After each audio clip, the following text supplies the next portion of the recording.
Hey guys, welcome back to another deep dive here at Atlas Archives. Tonight we're heading to the heart of equatorial Africa to explore Gabon, a country that might just redefine everything you thought you knew about conservation, forests, and what it means to be wealthy in the modern world. Picture this: a nation where forest elephants stroll onto pristine ocean beaches, where 13% of the entire country is set aside as untouchable wilderness, and where the government literally gets paid by the world for keeping trees standing. It sounds like something from a nature documentary, but it's Tuesday in Gabon. Drop a comment below letting us know where you're listening from. Whether you're falling asleep in Stockholm or wide awake in Sydney, it's genuinely amazing to see how this community spans the globe. And if you find yourself getting lost in tonight's forest of stories, that little subscribe button helps more than you might think. So grab your favourite evening beverage, find that perfect spot where the world feels just a little quieter, and let's slip into the green heart of Central Africa together. Chapter 1: Ancient Roots and Portuguese Arrival.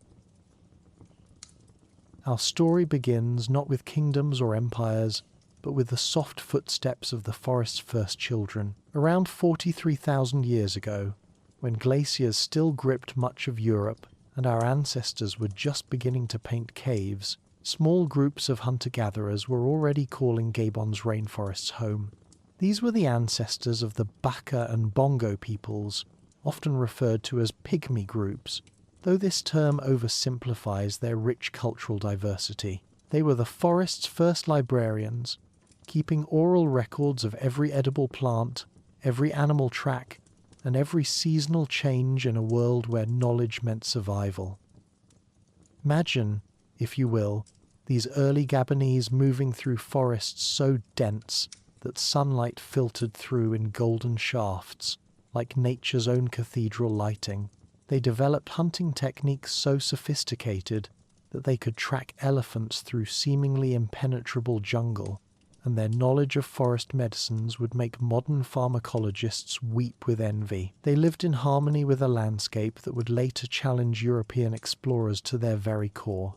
While ancient civilizations were building pyramids and discovering agriculture, the forest peoples of Gabon were perfecting the art of sustainable living in one of Earth's most complex ecosystems. Archaeological evidence tells us these early inhabitants established settlements along the Ogooué River valley, that great watery highway that would later become Gabon's Lifeline. The late Stone Age communities that emerged here around 6,700 years ago were already sophisticated, crafting tools and pottery while maintaining their deep forest knowledge. They understood something that modern environmentalists are only now rediscovering, that humans and rainforests can coexist beautifully when respect flows both ways. But history, like rivers, rarely flows in straight lines. Around 400 to 300 years before Christ was born, a great migration was brewing to the east. The Bantu peoples, armed with iron-working skills and agricultural knowledge, began their slow but inexorable expansion across Central Africa. This wasn't a conquest in the Hollywood sense, no dramatic battles or flag-planting ceremonies. Instead, it was more like a very slow-motion cultural exchange program that lasted centuries. The Bantu expansion into Gabon wasn't so much an invasion as it was a gradual settling in, like distant relatives who come to visit and somehow never leave. These new arrivals brought revolutionary technologies, iron smelting, crop cultivation, and more complex social structures. Archaeological sites like Lalara and Otumbi in the Middle Ogooué Valley show us the evidence. Iron smelting furnaces and slag heaps marking where forest met farming, where hunting paths crossed trade routes. What makes this migration particularly fascinating is how it coincided with a natural climate shift. Around 2,500 years ago, the rainforest began fragmenting, creating savanna forest mosaics that were perfect for early agricultural communities. It's almost as if the environment itself was rolling out a green carpet for these Iron Age farmers. The forest peoples didn't disappear. They adapted, intermingled, and shared their invaluable forest knowledge with the newcomers. By the time the Bantu settlers had established themselves, Gabon was becoming a complex tapestry of cultures and communities. The Fang people, who would later become the largest ethnic group, began their own southern migration from Cameroon, drawn by the forest's abundance and the opportunities for trade. Meanwhile, coastal groups like the Mpongwe were developing into skilled maritime traders, positioning themselves perfectly for what was to come next. The year 1472 marked a turning point that would echo through centuries. Portuguese navigator Rui de Sequeira, sailing along the West African coast in search of routes to India, and hopefully some decent coffee, encountered the mouth of what we now call the Como River. Looking at the estuary's distinctive shape, Sequeira and his crew decided it resembled a gabão, Portuguese for cloak or coat, and thus, in one of history's more casual naming moments, Gabon got its moniker from what was essentially maritime fashion commentary. This might seem like a minor historical footnote, but it marked the beginning of Atlantic contact that would reshape coastal exchange forever. The Portuguese weren't just explorers. They were part of a broader European push to find direct trade routes to Asia's spices and silks. What they found instead was Africa's western coast, rich with its own treasures.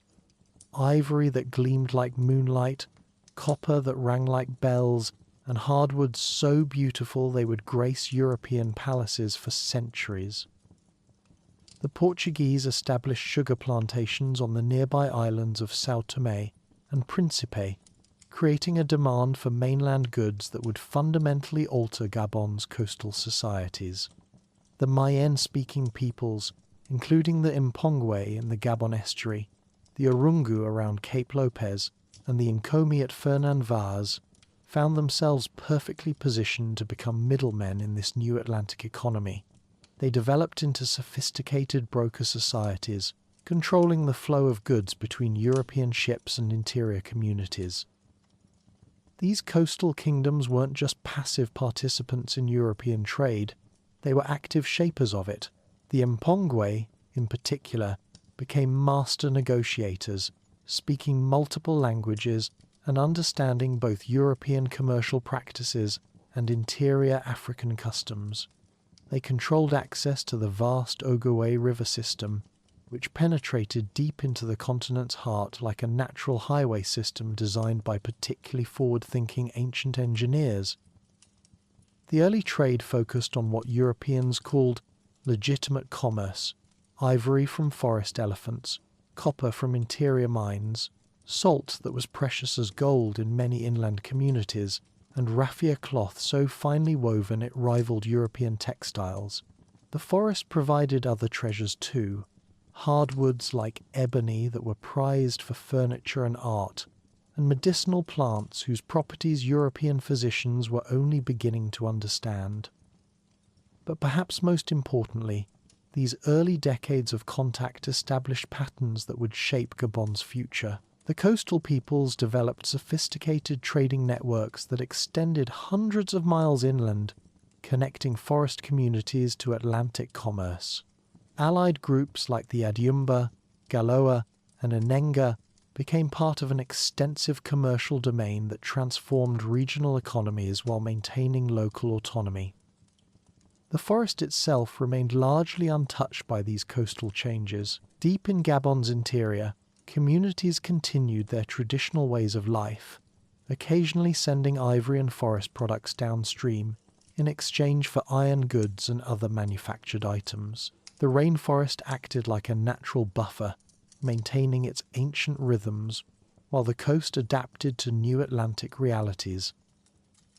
As the 1600s dawned, Gabon was poised between worlds, its ancient forest wisdom intact, its coastal communities becoming increasingly connected to global trade networks, and its rivers providing the arteries that would carry both opportunity and challenge in the centuries to come. The Portuguese ships arriving in the Como estuary represented more than just European exploration. They marked the beginning of Gabon's emergence onto the world stage, though the forest nation's greatest triumphs and trials still lay ahead. The foundation was set: diverse communities with deep local knowledge, strategic geographic positioning, and the adaptive capacity that would serve Gabon well through all the changes to come. From Pygmy forest paths to Portuguese trading posts, from Iron Age settlements to Atlantic commerce, Gabon's early history reads like a masterclass in cultural adaptation and survival. The cloak-shaped estuary that gave the nation its name would soon become the gateway for far more dramatic transformations as the winds of the Atlantic brought both opportunity and upheaval to this remarkable corner of Africa. The religious and spiritual systems that emerged from these early encounters were equally fascinating. The forest peoples brought shamanic traditions that viewed the rainforest as a living entity, complete with spirits that governed every tree, stream, and clearing. The Bantu migrants introduced ancestor worship and more structured religious hierarchies. When these belief systems met and mingled, they created something uniquely Gabonese: spiritual traditions that honored both forest spirits and ancestral wisdom, creating a religious landscape as diverse as the biological one. These spiritual beliefs weren't merely abstract concepts. They had practical implications for daily life and environmental management. Sacred groves were protected from cutting. Certain animals were considered off-limits during specific seasons, and the forest's resources were harvested according to spiritual calendars that happened to align beautifully with ecological sustainability. Modern conservationists studying these traditional practices often find themselves impressed by their sophistication and effectiveness. The early political structures that emerged from this cultural mixing were equally innovative. Rather than centralized kingdoms, most Gabonese societies developed what anthropologists call lineage-based communities, with flexible chiefly authority. This means that leadership was often situational. Someone might lead a hunting expedition, another person would guide agricultural decisions, and still others would handle trade negotiations. It was democracy with a distinctly African flavor, where authority came from competence and community consensus rather than hereditary privilege. These political systems were particularly well suited to the riverine geography that dominated Gabonese life. The Ogooué River and its countless tributaries created natural territories that could be governed locally while maintaining connections to larger networks. Village chiefs might control a stretch of river with its associated forests, but they were also part of broader alliances that could mobilize resources for trade, defense, or major construction projects. The technological innovations that emerged from this cultural fusion were remarkable. Ironworking techniques adapted to forest conditions produced tools specifically designed for rainforest life. Machetes for clearing undergrowth, specialized spear points for forest hunting, and agricultural implements suited to forest soils. The fusion of Bantu metallurgy with Pygmy forest knowledge created a toolkit perfectly adapted to one of the world's most challenging environments. Architecture, too, reflected this environmental adaptation. Traditional Gabonese houses were designed to deal with intense rainfall, high humidity, and the constant threat of forest insects. Elevated structures with steep roofs, open walls for airflow, and materials that could withstand moisture became standard. These weren't primitive huts, but sophisticated architectural solutions to complex environmental challenges. The culinary traditions that developed during this period laid the foundation for modern Gabonese cuisine. Forest peoples contributed knowledge of wild fruits, nuts, and medicinal plants. Bantu farmers brought cassava, plantains, and sophisticated cooking techniques. Coastal communities added fish and seafood knowledge. The result was a cuisine that could sustain people through any season or circumstance, an edible insurance policy against the uncertainties of forest life. Language evolution during this period was particularly fascinating. While the Bantu languages gradually became dominant, they absorbed thousands of words from earlier forest languages, creating dialects rich with environmental terminology. Gabonese languages today contain incredibly precise vocabulary for describing forest phenomena, dozens of words for different types of rain, specific terms for forest sounds, and detailed classifications for plant and animal relationships that would make professional ecologists jealous. The artistic traditions that emerged were equally sophisticated. Mask making became a high art form, with different styles developing for various ceremonies and purposes. Musical instruments adapted to forest acoustics, and storytelling traditions evolved that could preserve historical knowledge for centuries. These weren't just entertainment, but sophisticated information storage systems that maintained cultural continuity across generations. Trade networks during this early period were far more extensive than European explorers initially realized. Ivory, copper, and salt moved along river routes that connected Gabon to kingdoms hundreds of miles away. Forest products flowed toward the coast, while manufactured goods and new ideas moved inland. When the Portuguese arrived, they weren't discovering virgin territory, but tapping into existing commercial networks that had been operating for centuries.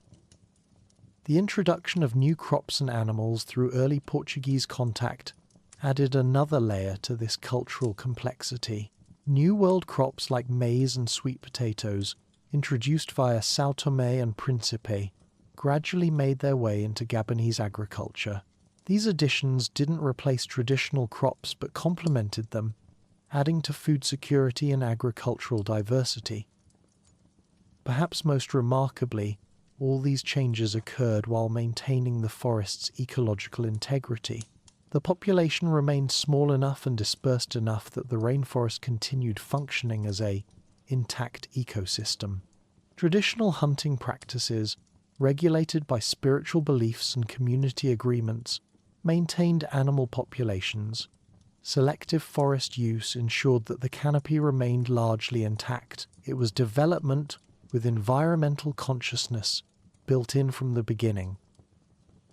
As the 16th century drew to a close, Gabon had become something unique in the African context, a region where ancient forest wisdom had successfully integrated with new technologies and ideas without losing its essential character. The Portuguese contact had opened new possibilities without overwhelming local cultures. The stage was set for the more dramatic changes that the coming centuries would bring, but the foundation remained solid. A people adapted to their environment, skilled in diplomacy and trade, and possessing the flexibility to thrive in a changing world. As we drift towards sleep tonight, picture those ancient forests where humanity first learned to live in harmony with nature's complexity, where the rhythm of seasons guided life's patterns, and where the foundation was laid for a nation that would one day become one of Africa's most important conservation leaders. The seeds of modern Gabon's environmental consciousness were planted in these prehistoric soils, watered by the Ogooué's ancient flow, and nurtured by generations who understood that some treasures are too precious to spend carelessly. Chapter 2. The Trading Empire Era. As our journey through Gabon's past continues, we enter an era when the quiet rhythms of forest life gave way to the thunderous drama of Atlantic commerce. The 1700s dawned on a transformed coastline, where local kings wore European cloth, Portuguese gold jingled in African hands, and the Ogooué River became a highway for both opportunity and tragedy. Tonight, we'll explore how Gabon's coastal peoples built sophisticated trading empires that would make modern business schools jealous, while one remarkable group of forest migrants refused to participate in the century's most profitable and morally bankrupt enterprise. The 17th century opened with Gabon's coast buzzing like a particularly entrepreneurial beehive. The early trickle of Portuguese trade had become a flood of European competition, with Dutch, French, Spanish and English ships arriving with increasing frequency. Each nation brought their own trading goods, their own languages, and their own peculiar ideas about how to do business in tropical Africa. The result was a commercial melting pot that turned coastal Gabon into something resembling a medieval United Nations trading floor. If the United Nations had been powered by ivory, rum, and an alarming amount of gunpowder. At the centre of this transformation stood three remarkable coastal kingdoms that had evolved from the earlier trading networks we discussed previously. The Mpongwe controlled the strategic Gabon estuary, the Orungu dominated Cape Lopez and the Ogooué Delta, and the Nkomi held sway over the Fernand-Vaz Lagoon. These weren't your typical African kingdoms with vast armies and monumental architecture. Instead, they were sophisticated commercial states built around one simple principle: control the waterways, control the wealth. The Orungu Kingdom, established around 1700, became perhaps the most powerful of these trading states. Picture Cape Lopez as a kind of 17th century Singapore, a strategic choke point where rivers met the sea, goods changed hands, and fortunes were made and lost with the tide. The Orungu, led by rulers with the magnificent title of Ompolo, understood something that modern logistics companies spend millions to learn: location, location, location.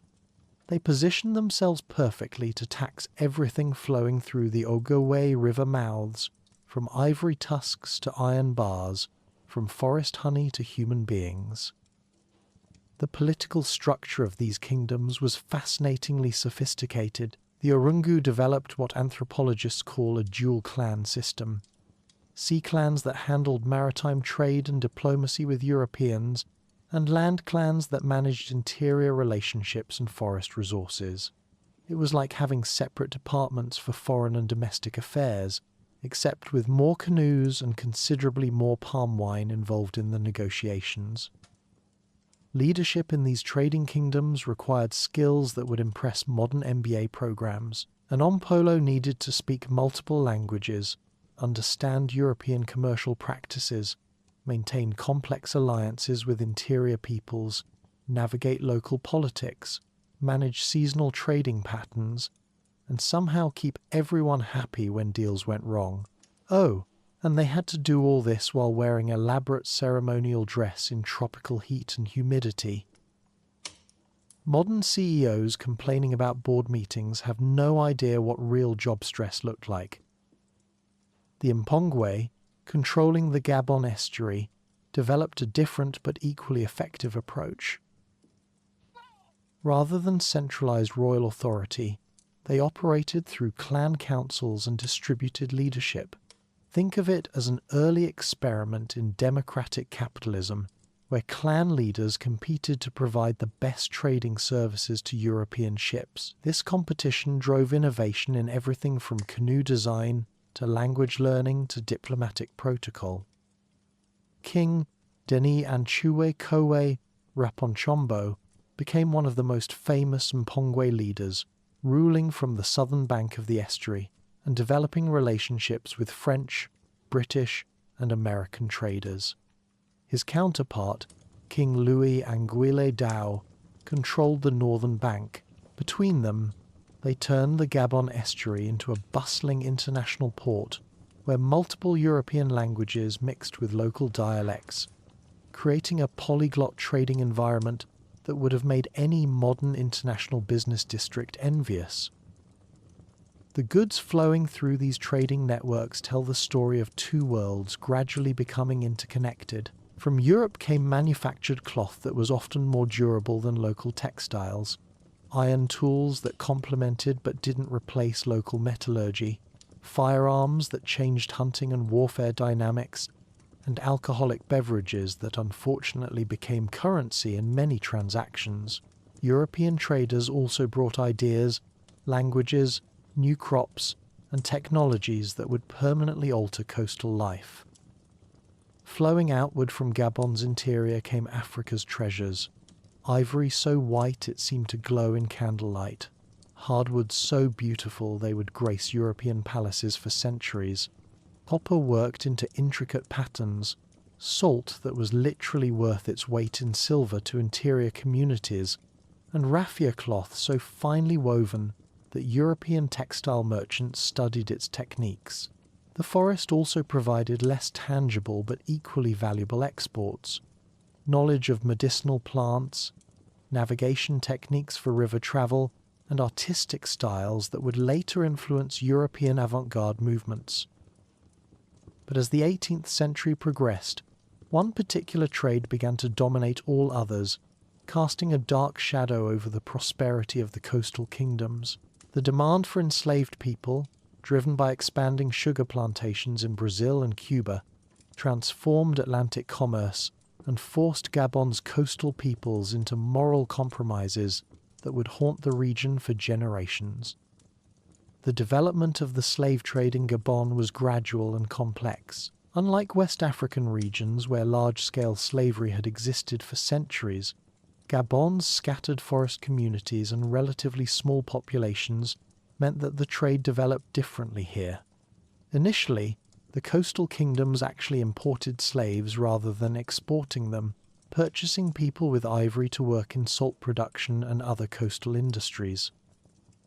However, by the 1760s, demand from the Americas had grown so intense that even relatively minor suppliers could make enormous profits. The Orungu Kingdom, controlling the strategic Ogooué River mouths, found itself perfectly positioned to become the region's primary slave trading power. Through taxation and direct participation, the Ompolo grew wealthy on a trade that was morally indefensible but economically irresistible. The mechanics of the slave trade in Gabon reveal how deeply it corrupted existing social relationships. Interior peoples began sending undesirable members of their own communities, criminals, debtors, social outcasts, down the rivers to coastal markets. Warfare increased as communities raided each other for captives. Traditional justice systems became perverted as minor offences could result in enslavement and sale. The trade created incentives for conflict and social breakdown that rippled throughout the region. The coastal infrastructure of slavery was grimly efficient. Temporary enclosures called barracoons housed captives while they waited for European ships. These holding pens, scattered along the coast from the estuary to Fernand-Vaz, represented staging areas for human misery. The logistics of feeding, housing, and transporting thousands of people created their own economy of suffering, employing guards, suppliers, and intermediaries in the business of human bondage. At the height of the trade in 1788, approximately 5,000 people annually passed through Cape Lopez and the Gabon estuary on their way to lifelong bondage in the Americas. While this number was smaller than major slave ports further south, Bongo exported over 13,000 annually. It still represented an enormous human tragedy and a significant disruption to regional societies. Yet in the midst of this moral darkness, one group of people provided a beacon of resistance that illuminates a different path. The Fang people, migrating southward from Cameroon into the forests north of the Ogooué, made a remarkable choice. They refused to participate in the slave trade. In an era when enslaving others had become the most profitable business in the Atlantic world, the Fang said no. This wasn't passive resistance or simple lack of opportunity. The Fang were described as warlike and certainly possessed the military capability to capture and sell people if they had chosen to do so.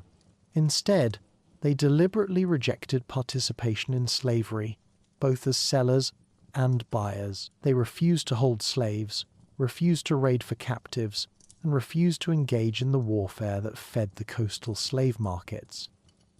The Fang resistance to slavery appears to have been based on cultural and spiritual principles that valued human freedom as fundamental to social order. Their religious beliefs, centered on ancestor worship and community harmony, simply couldn't accommodate the systematic dehumanization required by slavery.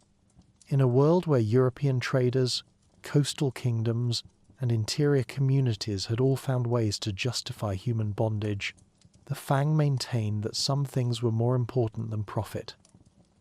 This principled stand came at considerable economic cost. The Fang could have become wealthy through slave trading, as many neighbouring groups did. Instead, they maintained their traditional economies based on hunting, fishing, agriculture, and legitimate trade. They developed sophisticated iron-working, wood carving, and agricultural techniques while remaining outside the slave trade's corrupting influence. Ironically, the Fang's migration southward actually contributed to population displacement in other ways. As they moved into new territories, they competed with existing groups for land and resources. Some communities fled before Fang expansion, creating refugees who could be captured and enslaved by other groups. So, while the Fang didn't directly participate in slavery, their movements inadvertently fed the trade they morally opposed. The Fang also faced another challenge. They were themselves targets for slave raiders. European traders and African intermediaries began spreading stories that the Fang were cannibals, using human skulls found near their villages as evidence of their supposed savagery. These stories served as propaganda to justify raids on Fang communities and the enslavement of Fang people. Later, anthropological research revealed the truth behind these accusations. The skulls and bones found near Fang villages weren't evidence of cannibalism, but of ancestor veneration. The Fang maintained elaborate reliquary practices, preserving the remains of deceased family members and community leaders in decorated containers that served as focal points for spiritual ceremonies. What European observers interpreted as evidence of barbarism was actually evidence of sophisticated religious practices centered on honoring the dead. The coastal trading kingdoms, meanwhile, struggled with the moral and practical contradictions of their economic success. The wealth from slave trading allowed them to build impressive political structures, accumulate European goods, and exercise significant regional influence. Yet this wealth came at the cost of social stability, moral coherence, and long-term sustainability. The Mpongwe king Denis, for example, became wealthy and powerful through his involvement in both legitimate trade and slavery.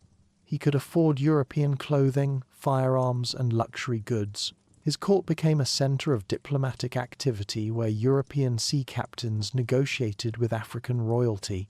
Yet, this prosperity rested on human suffering and created dependencies that would prove problematic when the slave trade ended. As the 19th century dawned, changes in the global economy began undermining the slave-based prosperity of Gabon's coastal kingdoms.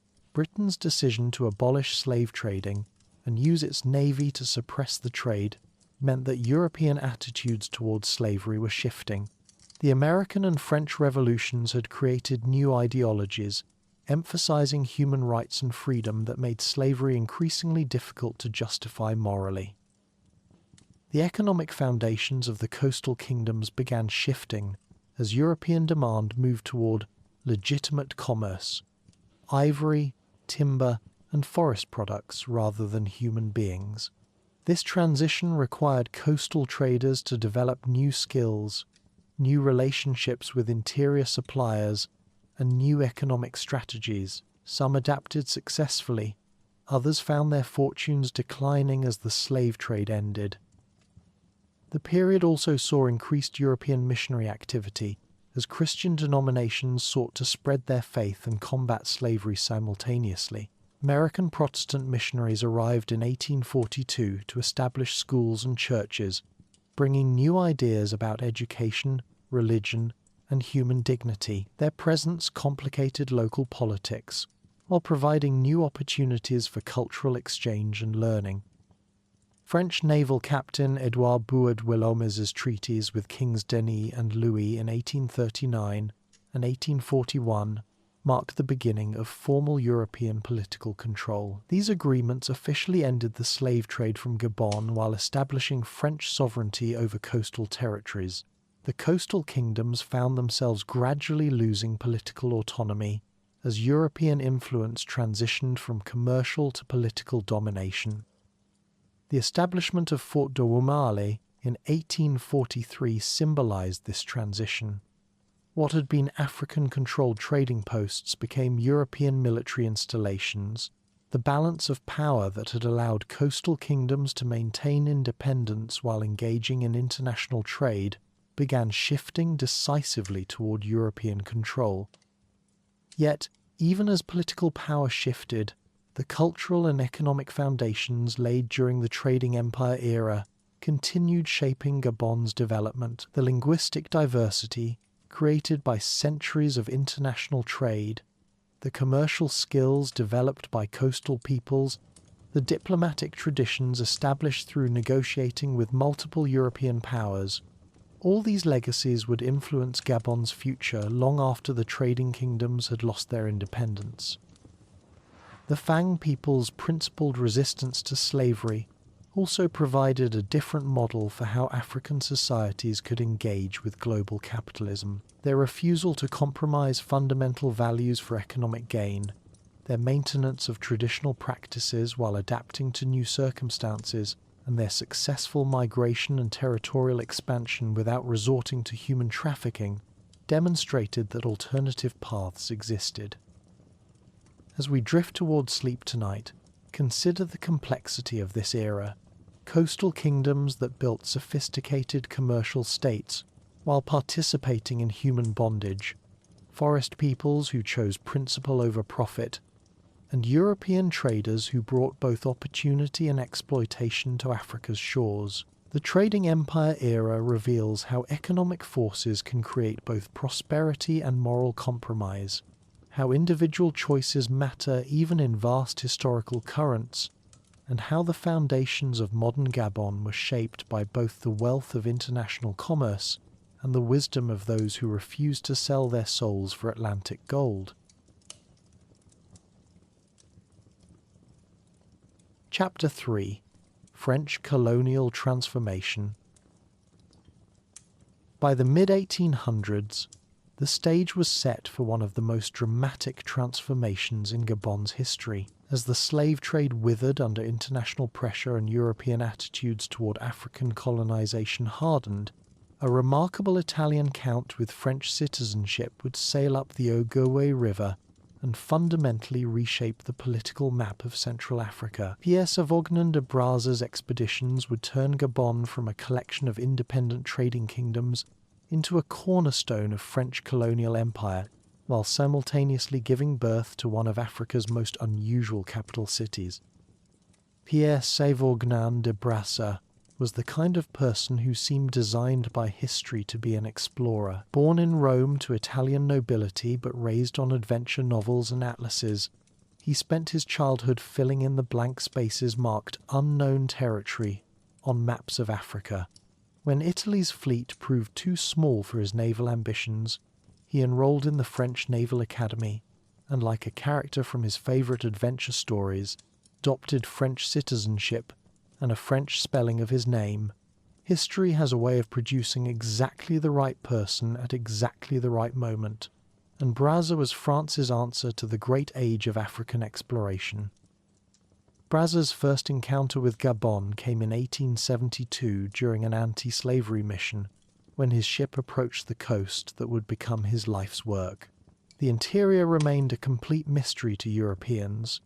Trading posts dotted the coastline like lonely outposts, but beyond them lay thousands of square miles of rainforest that might as well have been another planet. Where other explorers saw impenetrable wilderness, Brazza saw opportunity. His revolutionary approach to exploration would change everything. Where previous expeditions had relied on military force and aggressive trading, Brazza proposed something unprecedented: exploration through diplomacy. His expeditions carried minimal weapons but tons of cloth, glassware, and tools for barter and gifts. It was exploration as cultural exchange rather than conquest, and it would prove remarkably effective in the complex political landscape of equatorial Africa. Brazza's first major expedition began in 1875, when he set off up the Ogooué River with a team that reads like the cast of a particularly international adventure novel. His companions included Dr. Noël Ballet, a naval doctor, Alfred Marché, a naturalist, Victor Heyman, his assistant, 12 Senegalese Marines, 4 Gabonese interpreters, and his cook, Chico. Together, they would undertake a 3-year journey that would establish the foundations of the French colonial empire in Central Africa.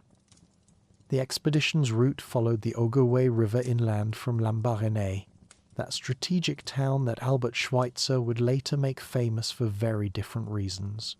Brazza's goal was to determine whether the Ogooué connected with the Lualaba River, the Upper Congo, which would provide France with access to the heart of Africa.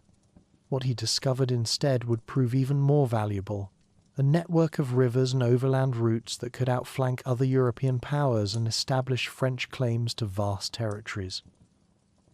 The journey was grueling by any standard. The expedition faced rapids that required portaging canoes and supplies through dense forest, tropical diseases that struck with frightening regularity, and complex negotiations with local rulers who understandably wanted to know why these strangers were trekking through their territories. Brazza's diplomatic approach meant every major river crossing or territorial boundary required lengthy discussions, gift exchanges, and treaty negotiations. It was slow work, but it built relationships that would last for decades. In 1880, during his second expedition, Brazza founded Franceville at the confluence of the Ogooué and Passa rivers. This outpost, whose name literally means French town, became the first major French settlement in Gabon's interior. More importantly, it served as a staging point for Brazza's most significant achievement, reaching the Congo River and establishing French claims that would reshape the political map of Central Africa. Brazza's encounter with King Makoko Ilu I of the Teke Kingdom represents one of those moments when individual diplomacy changes continental history. Meeting at the royal court, with Brazza in his naval dress uniform and Makoko in traditional regalia, including a large copper collar, the two leaders negotiated a treaty that placed the Teke Kingdom under French protection. It was a moment of mutual calculation. Makoko sought protection from rival kingdoms and access to European trade, while Brazza secured French claims to territory that would become the foundation of French equatorial Africa. The signing of this treaty on September 10, 1880, occurred just ahead of Henry Stanley's rival expedition working for Belgian King Leopold II. In the great scramble for Africa, timing was everything, and Brazza's diplomatic approach had beaten Stanley's more aggressive methods. The French flag was raised at Malabo Pool, where Brazzaville would soon be founded, and France suddenly found itself with claims to enormous territories in the heart of Africa. Meanwhile, back on the Gabon coast, other changes were reshaping the political landscape. The establishment of Fort Darmali in 1843 had marked the beginning of formal French political presence in the estuary. Named after a French duke and built within the territory of King Louis of the Mpongwe, the fort represented the transition from commercial to military relationships between France and local rulers. The arrival of American Protestant missionaries in 1842 added another layer to this complex transformation, establishing schools and churches in the territory of King Glass. These missionaries brought new ideas about education, religion, and social organization. Their presence spurred French authorities to accelerate their own institutional development, creating a kind of competitive colonialism that would shape Gabon's educational and religious landscape for generations. Perhaps nowhere was this transformation more visible than in the establishment of Libreville. In 1846, the French Navy captured a Brazilian slave ship called Lelizia near Loango. carrying enslaved people from the Congo region. Rather than simply freeing the captives, French authorities decided to resettle them in Gabon, creating a community of freed slaves on the site that would become Gabon's capital. The naming of this settlement revealed French colonial attitudes with remarkable clarity. Libreville, literally Freetown, was chosen in conscious imitation of Freetown in Sierra Leone, where the British had established a similar settlement for freed slaves. It was both a humanitarian gesture and a political statement, showing French commitment to ending the slave trade while establishing their territorial claims. In 1849, the freed slaves organized elections to choose leaders for their new community, and a former slave named Mountier became Libreville's first mayor. This democratic experiment was remarkable for its time and place, representing an early example of African self-governance within colonial structures. The settlement grew rapidly, attracting missionaries, traders, and colonial administrators who would transform it into Gabon's primary urban centre. By 1888, Libreville had become the administrative capital of France's Congo-Gabon colony, a position that cemented its importance in the regional colonial hierarchy. The decision to locate the colonial government in Libreville rather than other coastal towns reflected both the settlement's strategic position on the Como River and its symbolic value as a demonstration of French humanitarian principles. The late 19th century saw systematic French expansion into Gabon's interior. French colonial authorities established a network of administrative posts, military stations, and trading centres throughout the territory. This expansion wasn't always peaceful. Many interior communities resisted French penetration, leading to guerrilla warfare against French installations.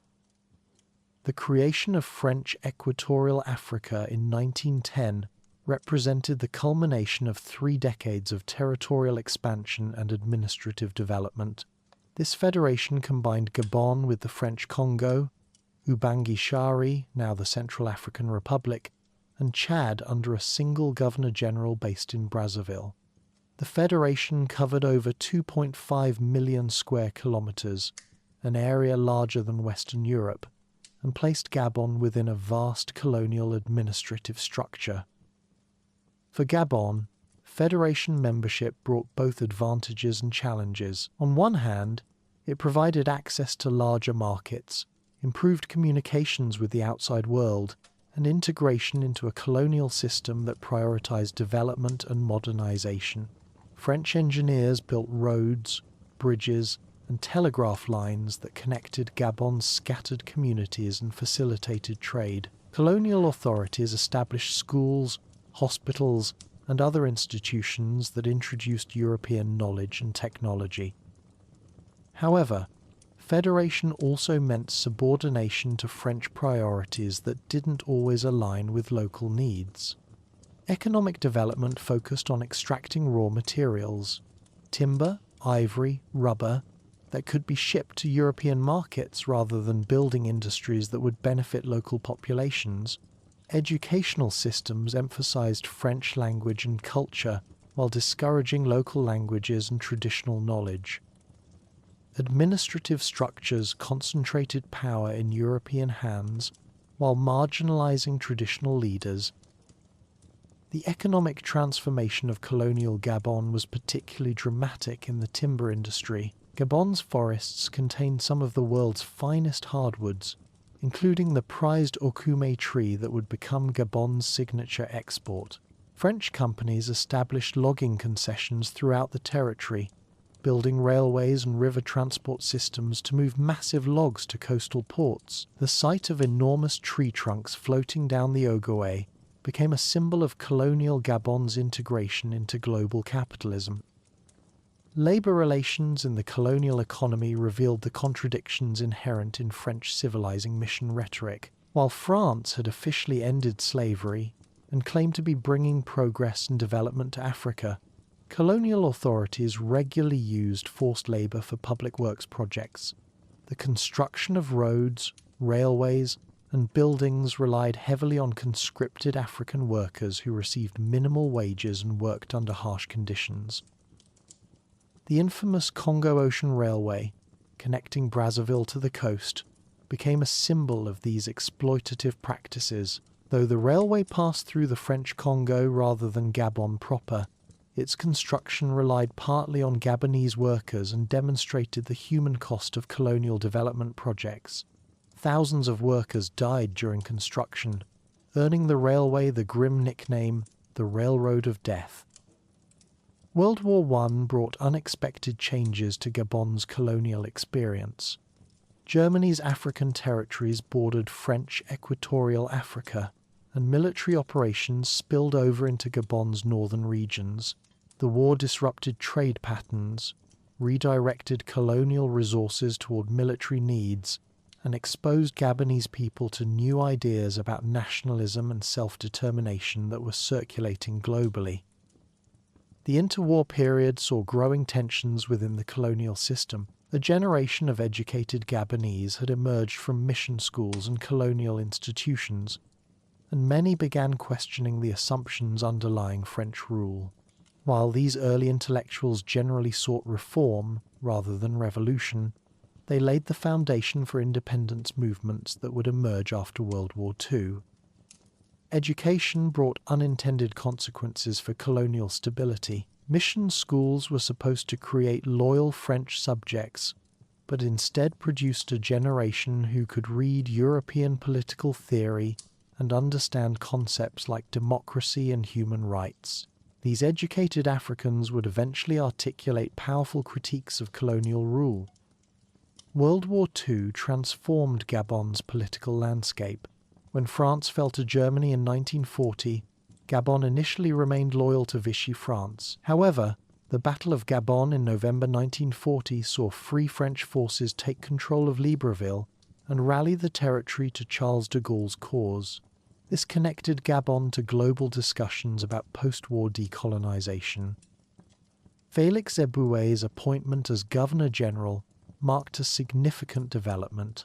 As one of the highest-ranking African officials in the French colonial system, Éboué implemented reforms that increased African participation in government and demonstrated that Africans could govern effectively within European administrative structures. The post-war period saw accelerating changes in colonial policy. The establishment of the French Union in 1946 granted limited self-governance to colonial territories and allowed them to elect representatives to the French Parliament. Gabonese politicians began participating in French national politics while simultaneously building local political organizations. Léon Mba emerged as Gabon's most important political leader during this period. A Fang customs official who entered politics, Mba illustrated both opportunities and limitations of colonial advancement for Africans. The 1950s saw rapid constitutional evolution as France granted increasing autonomy while retaining control over defense and foreign policy. Gabon's path to independence was remarkably smooth compared to other African territories. The absence of significant white settler populations meant fewer entrenched interests opposing African self-rule. The territory's economic value lay primarily in resource extraction rather than settlement agriculture, making political transfer less contentious. When independence came on August 17, 1960, Gabon was better prepared than many African nations for self-governance. A century of colonial rule had created modern administrative institutions, educational systems, and infrastructure. The capital city of Libreville had evolved from a small settlement of freed slaves into a modern urban centre capable of serving as a national capital. However, independence also revealed colonial development's limitations. The economy remained dependent on raw material exports, educational systems hadn't developed technical skills needed for independence, and political institutions based on European models didn't always fit African realities. The colonial period had fundamentally transformed Gabon while preserving its essential characteristics. The rainforest remained intact, traditional communities continued practicing customary law, and local languages persisted, independent Gabon would face the challenge of building on colonial foundations, while developing authentically African approaches to governance and cultural expression. Chapter 4: Independence and Bongo Dynasty. August 17th, 1960 marked the birth of modern Gabon as an independent nation, but independence turned out to be less of an ending than a transformation of colonial relationships. Léon Mba, the Fang customs official who had navigated the complexities of colonial administration, became the first president of a country that was technically free but still deeply connected to France. Little did anyone know that power would soon pass to a young vice president who would establish one of Africa's longest-running political dynasties, transforming Gabon into an oil-rich republic where traditional African big-man politics met modern patronage systems. Léon Mba's presidency began with the challenges facing virtually every newly independent African nation: how to build national unity from diverse ethnic groups, how to develop economic independence while maintaining beneficial international relationships, and how to establish legitimate political institutions in societies where traditional authority systems competed with European models. Mba's approach reflected both his personal experience and the pragmatic realities of small nation politics in the Cold War era. Mba understood that Gabon's survival as an independent state required maintaining strong ties with France while gradually building domestic capacity for self-governance. His administration retained French technical advisors, continued using the CFA franc currency tied to the French treasury, and signed defense agreements that allowed French military intervention to protect Gabon's territorial integrity. Critics called this neo-colonialism.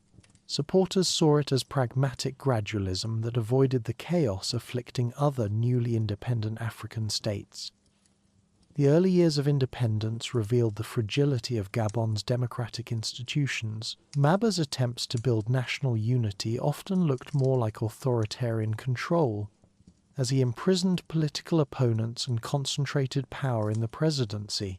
His declaration of emergency rule in November 1960, just months after independence, suggested that democratic competition might prove too destabilizing for the young nation. The crisis came to a head on February 17, 1964, when a group of Gabonese soldiers led by Lieutenants Jacques Mombo and Valère Essonne arrested Mba and forced him to announce his resignation on radio. The coup leaders installed Jean-Hilaire Obame, Mba's longtime political rival, as head of a provisional government that promised to restore parliamentary democracy and reduce French influence.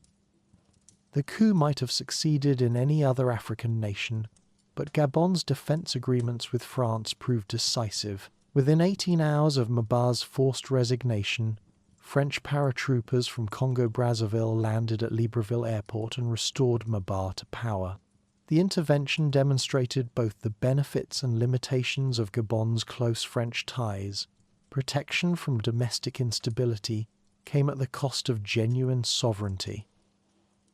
Mba's restored presidency became increasingly authoritarian as he worked to prevent future coups. He established a presidential guard commanded by a former French secret agent, rarely left the presidential palace, and created what critics called a hyper-presidency that concentrated all important decisions in his hands. The experience had taught him that in Africa's uncertain political environment, personal survival often required sacrificing democratic ideals.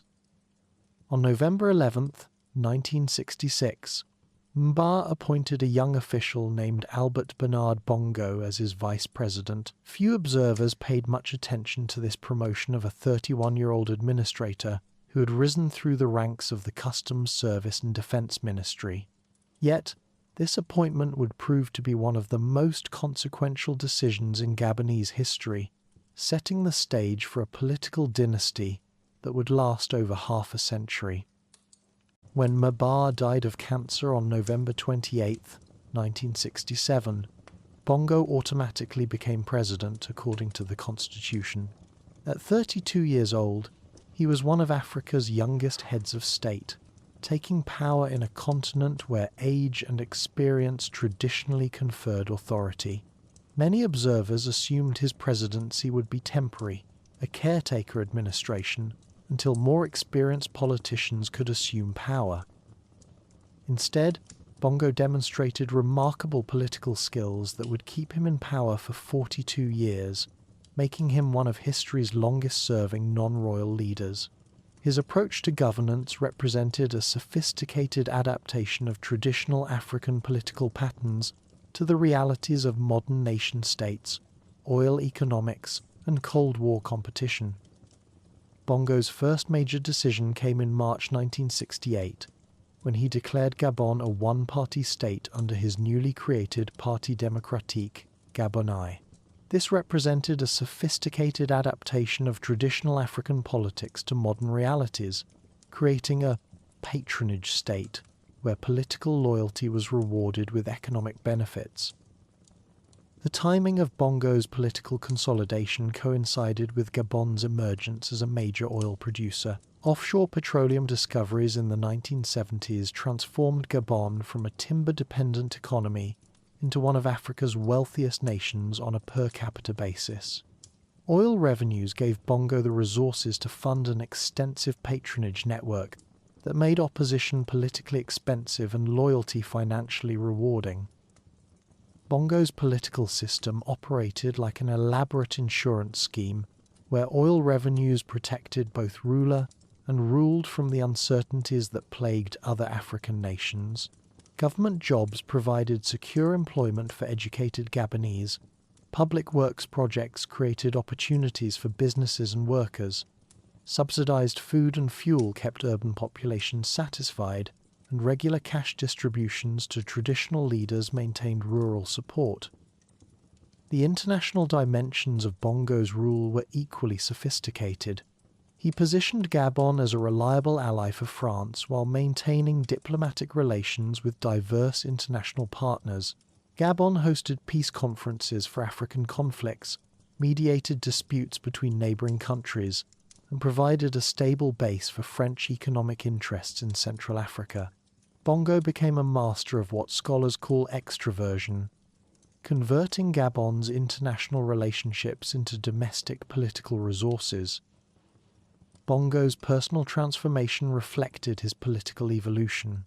Born Albert Bernard Bongo into the Beytke ethnic group, he converted to Islam in 1973 and changed his name to Omar Bongo. Later, he added Ondimba, his father's name, becoming Omar Bongo Ondimba.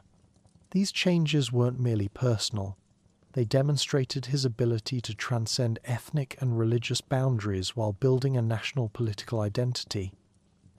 The 1980s brought new challenges, as falling oil prices strained Gabon's patronage system and democratic movements swept across Africa. Student protests and worker strikes demanded political reforms, while international donors pressured African governments to democratize their political systems. Bongo faced the choice between brutal repression and political adaptation. Characteristically, Bongo chose adaptation over confrontation. In 1990, he introduced a new constitution that legalized opposition parties while maintaining PDG advantages. The 1993 presidential election gave opposition candidates a chance to compete, but Bongo's control of state resources ensured his victory. Bongo's survival of democratization demonstrated his political genius. While other African big men fell to popular uprisings or military coups, he successfully managed the transition from single-party rule to limited democracy. He co-opted opposition leaders with government positions, divided opponents through selective rewards and punishments, and maintained enough popular support to win elections that international observers considered reasonably fair, if not perfectly free. The oil boom of the 2000s further consolidated Bongo's position, while creating new challenges for Gabon's long-term development. Rising petroleum prices generated enormous revenues that funded impressive infrastructure projects, expanded educational opportunities, and maintained social peace. However, this oil dependence also made Gabon vulnerable to global market fluctuations while discouraging economic diversification. Bongo's final years were marked by increasing international scrutiny of his family's wealth and governance practices. French investigations revealed extensive Bongo family assets in Europe, including luxury properties, expensive cars, and substantial bank accounts that seemed inconsistent with official salaries. These revelations complicated Gabon's relationship with France while providing ammunition for domestic opposition movements. When Omar Bongo died on June 8, 2009, many observers assumed that the Bongo era would end with him. Gabon's constitution required new presidential elections within specific timeframes, and several candidates emerged to contest the succession. However, Bongo had spent years preparing his son Ali for political leadership, appointing him to key ministerial positions and ensuring his familiarity with the patronage networks that sustained the regime. Ali Bongo Ondimba's victory in the August 2009 presidential election was controversial from the start. Opposition candidates alleged fraud, international observers noted irregularities, and violence erupted in several cities as protesters challenged the results. However, Ali Bongo's control of the electoral machinery, combined with PDG organizational advantages, proved sufficient to secure his father's succession. The new president faced the challenge of legitimizing dynastic succession in an era of democratic expectations. Ali Bongo attempted modernization through environmental initiatives, anti-corruption campaigns, and economic diversification. Gabon joined the Commonwealth and positioned itself as a conservation leader, protecting 11% of the country's territory as national parks.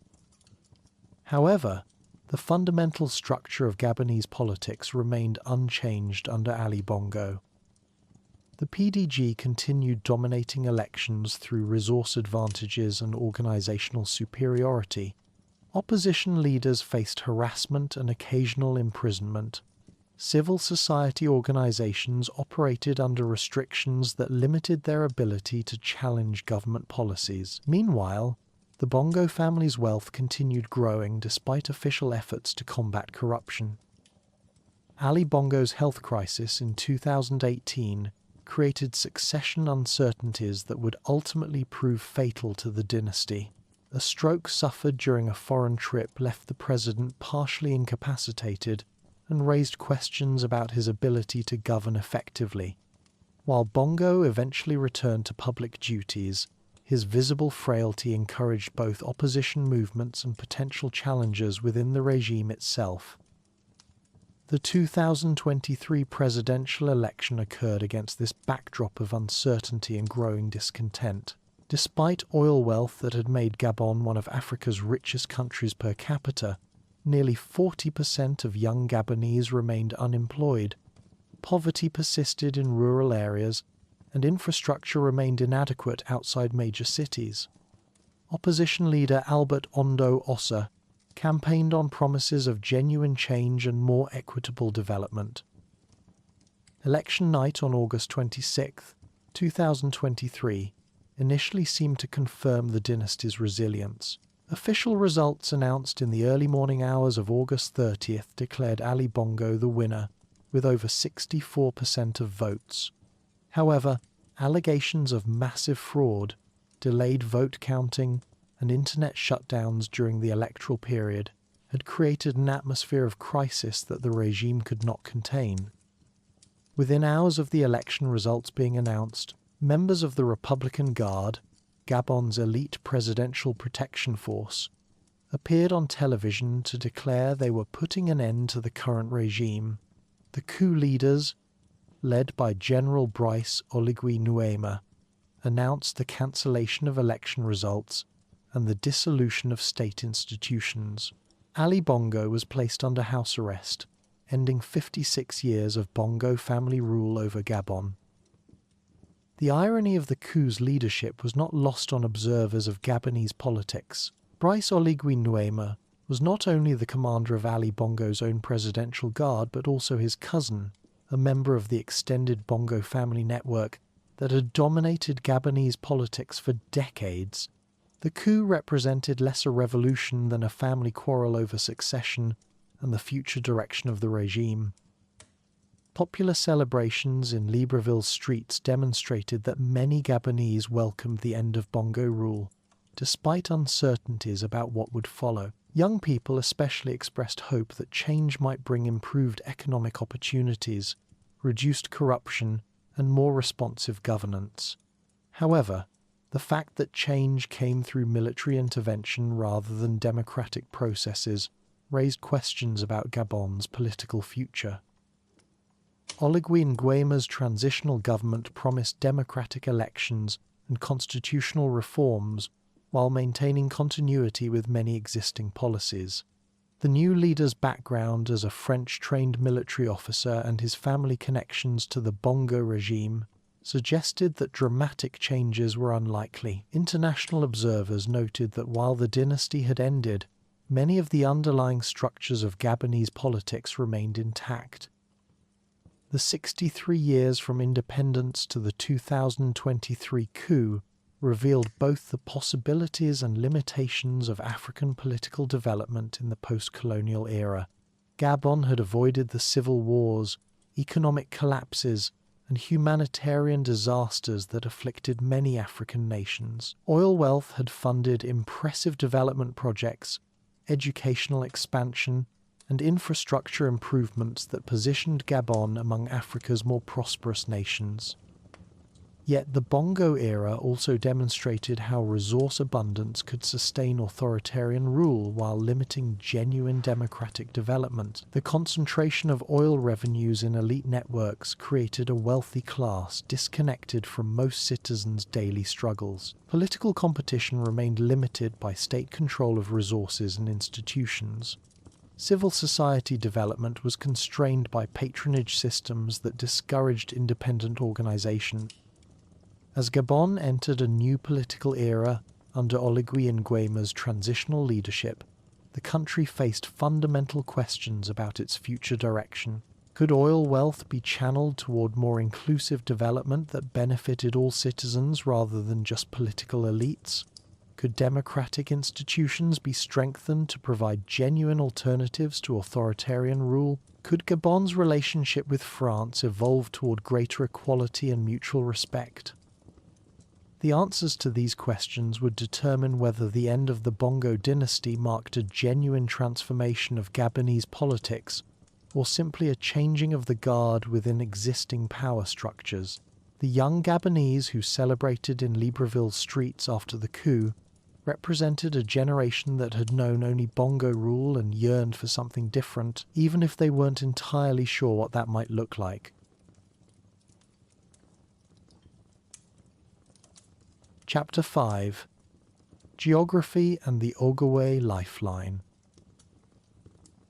While human stories have shaped Gabon's political landscape, the country's geography tells an even more ancient tale, one written in granite plateaus, carved by river valleys, and painted green by one of Earth's most magnificent rainforest ecosystems.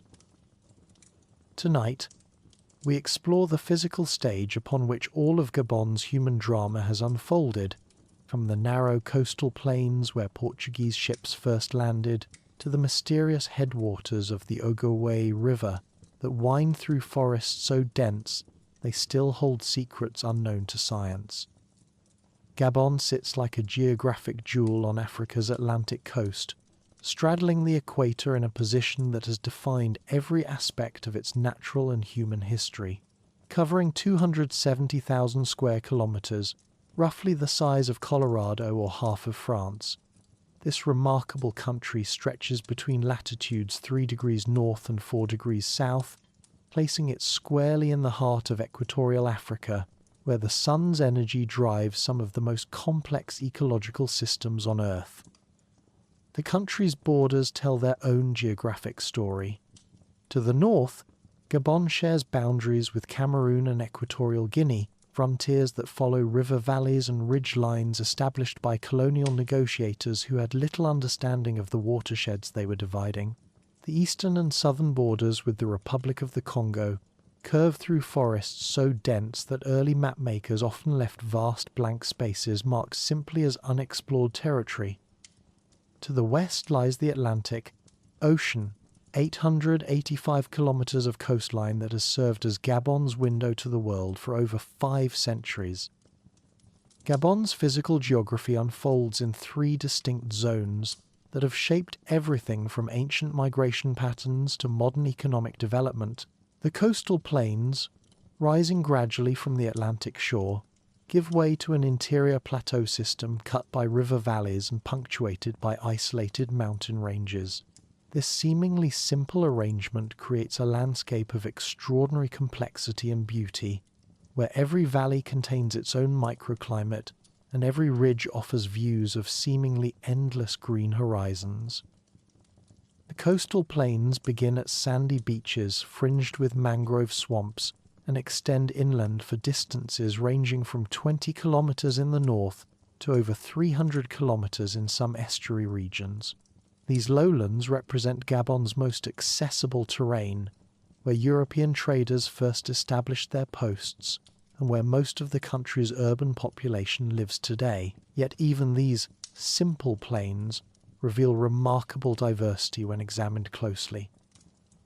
The northern coastline features a dramatic landscape of estuaries and rias, deep river valleys flooded by rising sea levels that create spectacular natural harbours. The Gabon estuary, where Libreville sits, exemplifies this geography with its broad waters sheltered by surrounding hills. These drowned valleys provided perfect conditions for early maritime trade, while creating complex ecosystems where fresh and salt water mix in patterns that support incredible biodiversity. Moving south along the coast, the geography becomes increasingly dominated by lagoon systems separated from the ocean by barrier beaches and islands. The massive Ogooué Delta near Port-Gentil creates a maze of channels, islands, and wetlands spanning nearly 100 kilometers along the coast.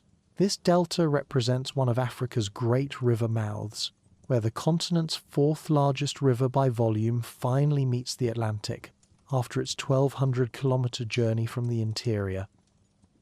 Behind the coastal plains rises a landscape that has defined Gabon's character for millennia, a series of granite plateaus extending generally northwest to southeast and rising to elevations between 300 and 600 meters above sea level. These ancient platforms, formed from rocks over 2 billion years old, create Gabon's central watershed, while providing the foundation for the country's most distinctive geographic feature, the Ogooué River system. The Ogooué River dominates Gabon's geography so completely that the country can be understood as essentially one vast river basin, with a few smaller coastal watersheds around the edges. This remarkable waterway drains approximately 85% of Gabon's territory, making it not just a river but the organizing principle of the entire national landscape. To understand Gabon is to understand the Ogooué, and to understand the Ogooué requires following its course through some of the most spectacular scenery in Africa. The river rises in the Bateke plateaus of the Republic of Congo, near the town of Kengwe, at an elevation of about 840 meters. From this modest beginning in rolling savanna country, the Ogooué flows northwest into Gabon, near the town of Bumango, beginning its transformation from a highland stream into one of Africa's great rivers. The early sections of its Gabonese course wind through increasingly forested terrain as the river gathers tributaries and volume. At Franceville, the town Pierre-Sévognan-de-Brazza established as his inland headquarters, the Ogooué receives the waters of the Mpassa River and begins its journey through the heart of Gabon's rainforest. This section of the river, flowing generally westward through dense equatorial forest, represents one of the world's last great wilderness waterways, a liquid highway through green cathedrals, where sunlight filters through multiple canopy layers to reach waters that reflect the infinite complexity of tropical forest life.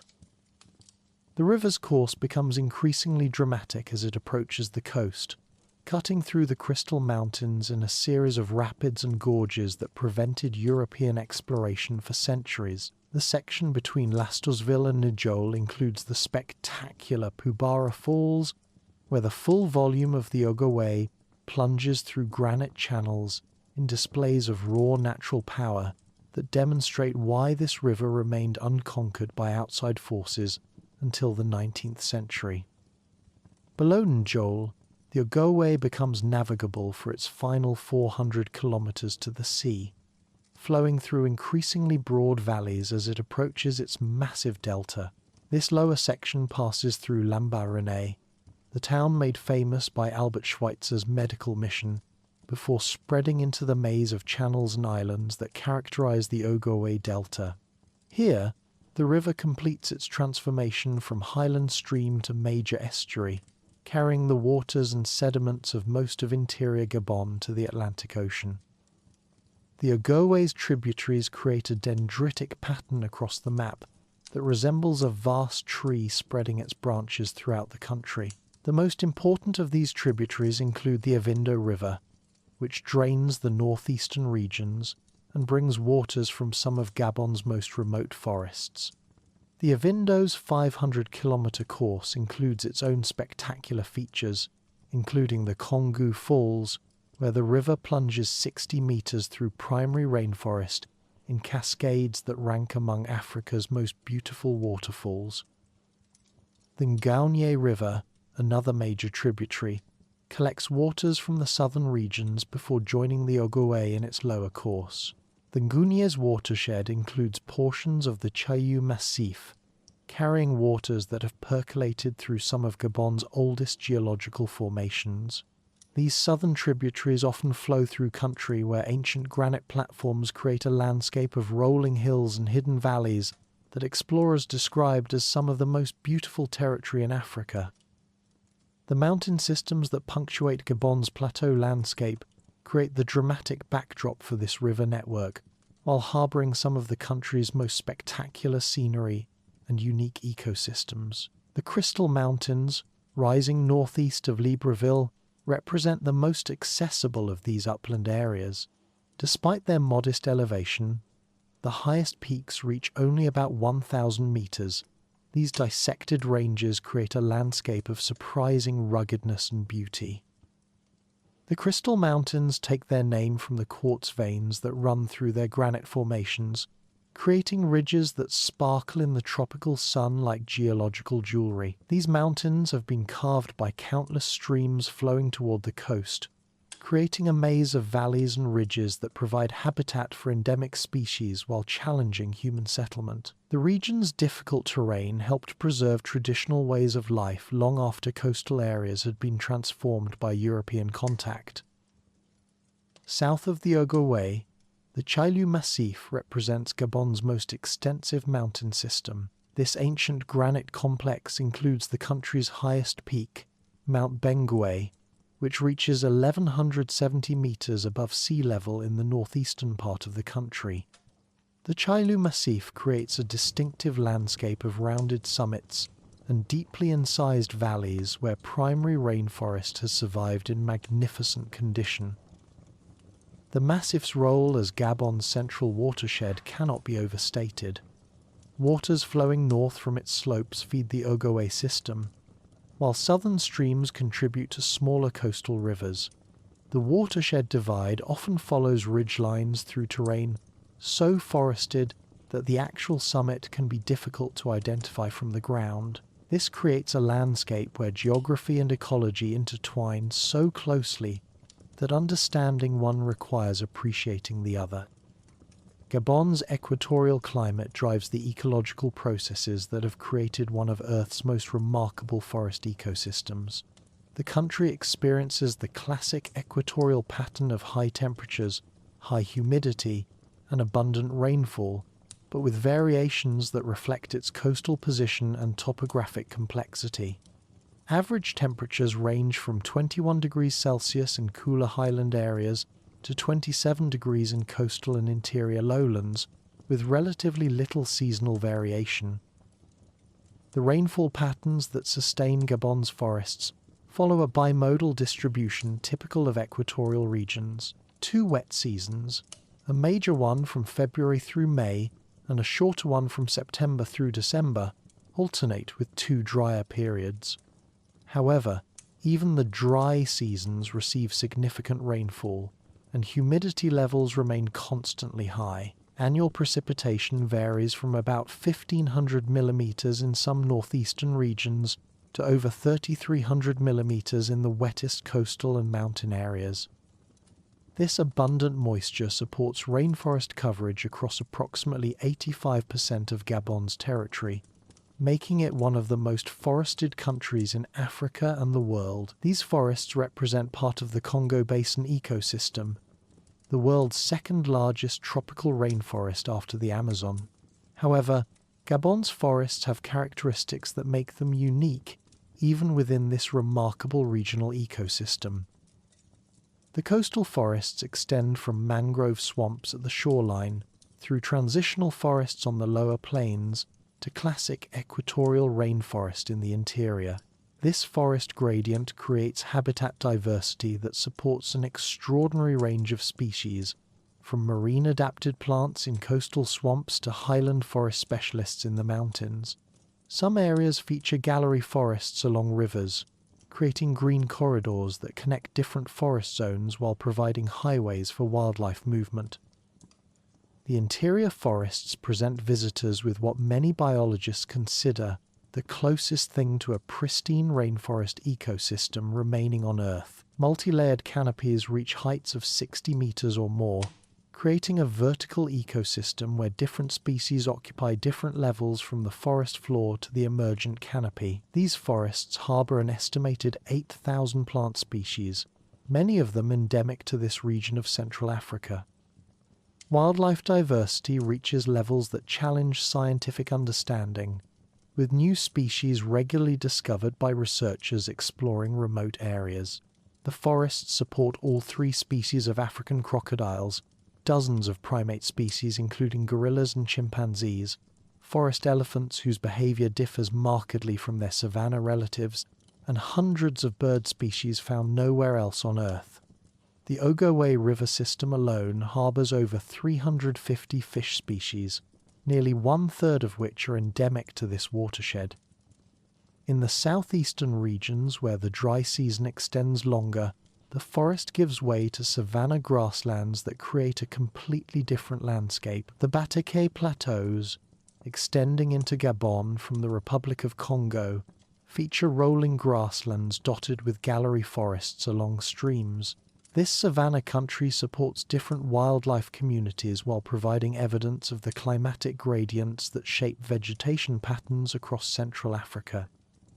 Gabon's geological foundation tells a story spanning billions of years. From ancient Precambrian basement rocks to recent coastal sediments, the country rests on the stable Congo Craton, one of Africa's oldest geological formations. The basement rocks that form the Crystal Mountains and Chailu Massif date to over 2 billion years ago, representing some of the oldest exposed rocks on Earth.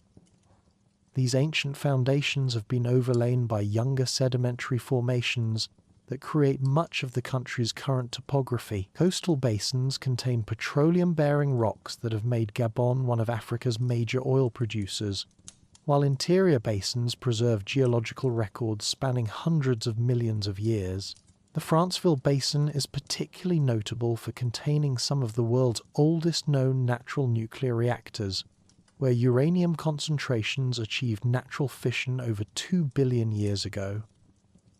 This remarkable geography has created a country where natural abundance and accessibility combine to support both rich ecosystems and human development. The Ogooué River system provides not only the foundation for Gabon's ecosystem but also its primary transportation network, connecting interior regions to coastal ports while supporting the communities that have lived along its banks for millennia. Today, This geographic inheritance faces new pressures as economic development, climate change, and global market forces interact with ancient landscape patterns. Understanding Gabon's geography provides the foundation for appreciating both the country's natural wealth and the challenges facing efforts to balance conservation with development in one of Earth's most remarkable ecosystems. Chapter 6: Modern Conservation and Challenges. As we conclude our journey through Gabon's remarkable story, we arrive at perhaps its most defining chapter yet, the transformation of this oil-rich nation into one of the world's most innovative conservation leaders. Tonight's final exploration takes us from the extraordinary moment in 2002 when President Omar Bongo announced the creation of 13 national parks, through the development of groundbreaking carbon credit programs to the complex challenges of balancing economic diversification with environmental protection in an era of climate change. This is the story of how ancient environmental wisdom meets cutting-edge conservation science, and how a small Central African nation has positioned itself at the forefront of global efforts to preserve our planet's most precious ecosystems. The year 2002 marked a watershed moment, not just for Gabon, but for global conservation. At the World Summit on Sustainable Development in Johannesburg, South Africa, President Omar Bongo made an announcement that stunned the international community. Gabon would set aside 13 national parks covering over 3 million hectares, roughly 11% of the country's total territory and 25% of its marine areas.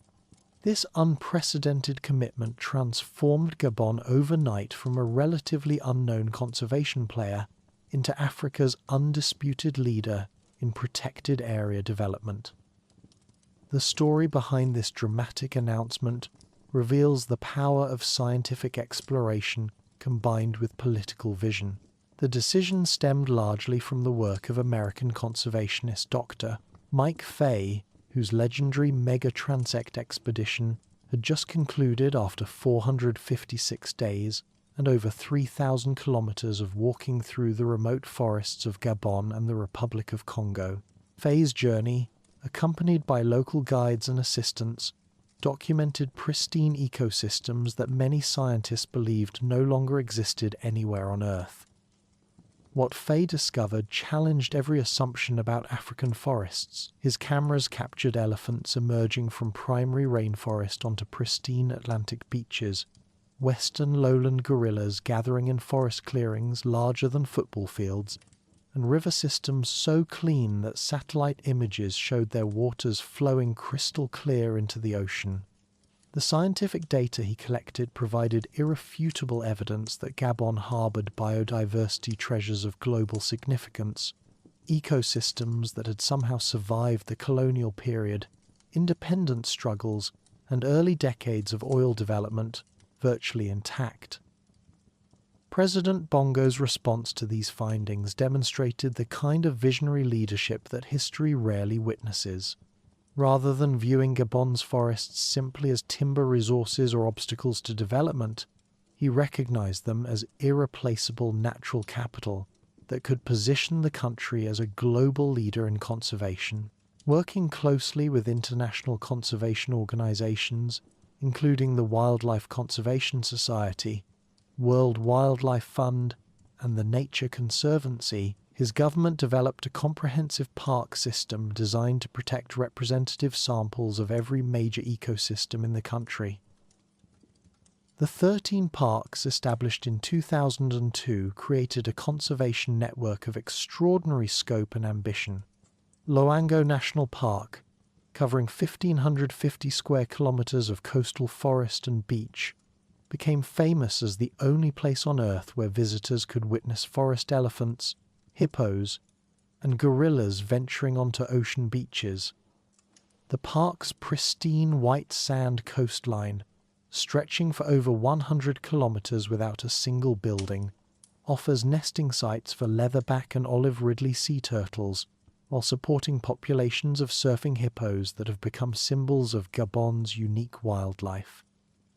Ivindo National Park, protecting 30,000 square kilometers of pristine rainforest in the northeast, encompasses some of Africa's most spectacular waterfalls, including the 60-meter Congo Falls, where the Ivindo River plunges through primary forest in cascades that dwarf most of the continent's famous landmarks.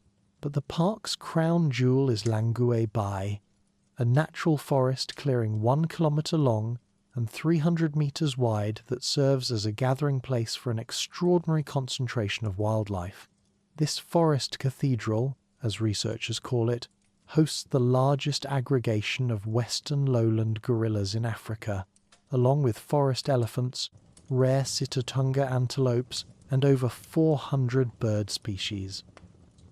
Lope National Park, covering 5,000 square kilometers in central Gabon, protects a unique mosaic of rainforest and savanna that has existed for over 10,000 years. This UNESCO World Heritage Site contains some of the highest concentrations of large mammals in Africa, including over 3,000 forest elephants and 800 mandrill monkeys, primates whose colourful faces and complex social structures make them among the continent's most fascinating species. The park's ancient archaeological sites, including rock art and stone tools dating back thousands of years, provide evidence of humanity's long relationship with these forests. The marine components of Gabon's park system proved equally revolutionary. Mayumba National Park, protecting 870 square kilometers of coastal waters and beaches along the country's southern coastline, safeguards one of Africa's most important sea turtle nesting sites. Each year between October and April, thousands of leatherback turtles, the largest reptiles in the ocean, emerge from the Atlantic to lay their eggs on Mayumba's beaches. These ancient mariners, which can weigh over 500 kilograms and dive to depths of over 1,000 meters, represent living connections to oceanic ecosystems that have evolved over millions of years. The creation of this park network required establishing the National Agency for National Parks, ANPN, as a well-funded, semi-autonomous organization with professional management capabilities. Unlike many African park agencies, ANPN received substantial government backing and international support, enabling sophisticated monitoring programs and effective law enforcement. Results appeared quickly.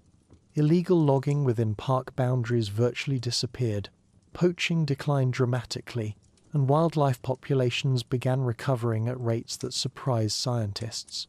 The park system also catalyzed a fundamental shift in how Gabonese viewed their natural heritage, with environmental education programs bringing urban children to witness elephants and gorillas for the first time, while international visitors spread awareness of Gabon's conservation achievements worldwide.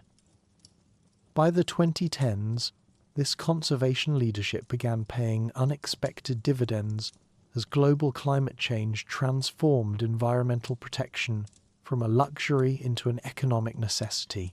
Gabon's forests, covering 88% of the country's territory, emerged as one of the world's most significant carbon storage systems.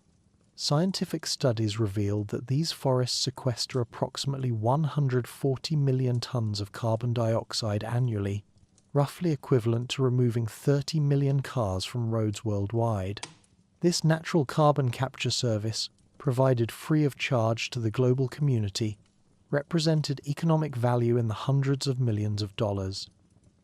Recognizing this opportunity, Gabon became a pioneer in carbon credit markets and results-based conservation financing. In 2021, the country achieved a historic milestone by becoming the first African nation to receive payments for reducing carbon emissions through forest conservation. The Central African Forest Initiative, a multilateral funding mechanism, provided $17 million in results-based payments after Gabon demonstrated measurable reductions in deforestation rates during the period from 2016 to 2017. This breakthrough opened the door to even more ambitious financing mechanisms. In 2023, Gabon announced plans for a $500 million debt for nature swap, one of the largest conservation finance deals in African history. Under this arrangement, international lenders would restructure a portion of Gabon's debt in exchange for legally binding commitments to protect marine and terrestrial ecosystems, covering over 30% of the country's territory. Such innovative financing represents a new model for conservation that could be replicated across Africa and other developing regions. The country also pioneered the development of blue bonds for ocean conservation, a financial instrument designed to fund marine protection while providing economic returns to investors. Gabon's Blue Bond program, launched with support from the Nature Conservancy, aims to unlock $163 million for marine conservation projects, while demonstrating that environmental protection can be economically viable. These initiatives position Gabon as a global laboratory for testing new approaches to conservation finance that could revolutionize environmental protection worldwide. Yet even as Gabon celebrated these conservation achievements, formidable challenges emerged, testing the limits of environmental protection in a developing economy. The country's continued oil dependence, 40% of government income and 68% of exports, creates constant pressure to balance conservation with economic development. As global energy markets shift toward renewables, Gabon faces the challenge of diversifying its economy while maintaining environmental leadership. Climate change poses paradoxical challenges for a country serving as a global carbon sink. Rising sea levels threaten coastal communities where most Gabonese live. Changing rainfall patterns could disrupt forest ecosystems stable for millions of years. Gabon helps mitigate global climate change while simultaneously adapting to its impact. Human-wildlife conflict represents another growing challenge, as conservation success brings unexpected consequences. Gabon's forest elephant population, now estimated at over 50,000 individuals, more than any other country in Africa, has begun expanding beyond park boundaries as herds recover from historical hunting pressure. These magnificent creatures, essential to forest ecosystem health through their role as seed dispersers, increasingly conflict with subsistence farmers whose crops provide vital food security. Traditional approaches of simply excluding elephants from agricultural areas prove inadequate when dealing with the world's largest land animals, whose memory and intelligence enable them to overcome most barriers.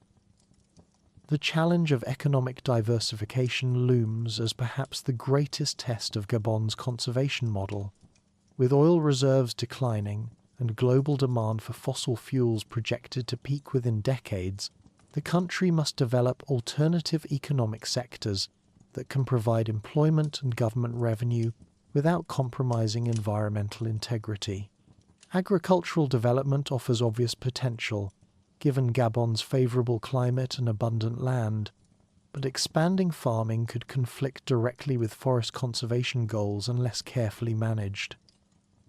Mining presents similar dilemmas. Gabon possesses significant mineral resources including manganese, iron ore, gold, and rare earth elements essential for renewable energy technologies. Developing these resources could provide economic benefits while contributing to global clean energy transitions, but mining activities inevitably impact local ecosystems. The challenge lies in developing extraction techniques and regulatory frameworks that enable responsible resource development while maintaining ecosystem integrity. Sustainable forestry represents perhaps the most promising path for balancing conservation with development. Gabon's 2010 ban on whole log exports forced timber companies to invest in local processing, creating jobs while adding value. The requirement that all logging concessions achieve Forest Stewardship Council certification ensures operations maintain forest health while generating revenue, demonstrating how conservation and development can work together.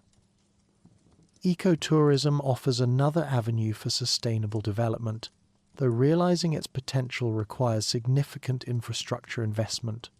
Gabon's unique wildlife and pristine ecosystems could attract significant tourism revenue if access and accommodations improve, providing economic benefits to local communities while maintaining wilderness qualities.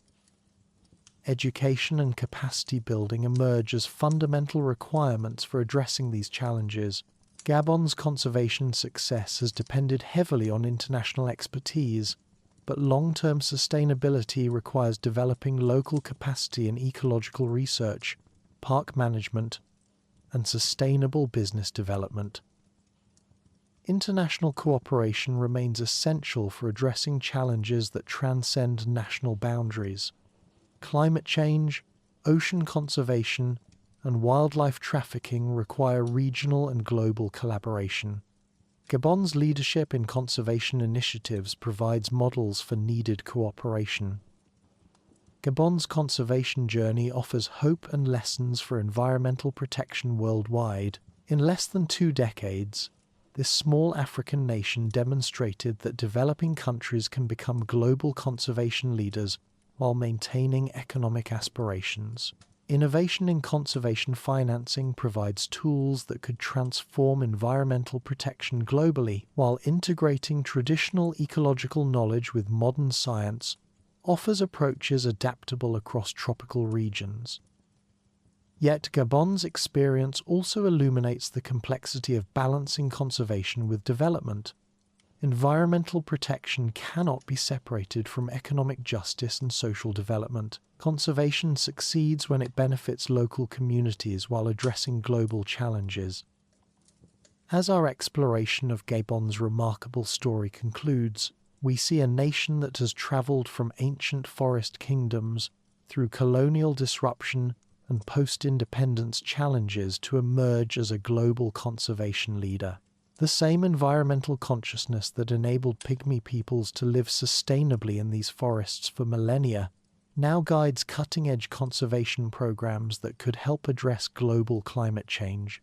The geographic advantages that made Gabon attractive to Portuguese traders and French colonizers, its rivers, forests, and coastal location, now position it as a leader in sustainable development. The journey ahead requires navigating unprecedented challenges while maintaining the vision and innovation that have brought Gabon to global prominence in conservation. Success will depend on continued political commitment, international cooperation, technological innovation, and the wisdom to learn from both ancient traditions and modern science. For a country whose history has been shaped by adaptation and resilience, these challenges represent not obstacles, but opportunities to continue demonstrating that human development and environmental protection can advance together. In these great forests where sunlight still filters through canopies unchanged since before written history began, where ancient rivers still run clear to the sea, and where elephants still emerge from green cathedrals onto pristine beaches, Gabon offers the world something increasingly rare, proof that paradise can be preserved without abandoning progress. This small nation's big vision may well light the path toward a future where development serves both human needs and planetary health, a future where the wisdom of the forest finally guides the choices of nations.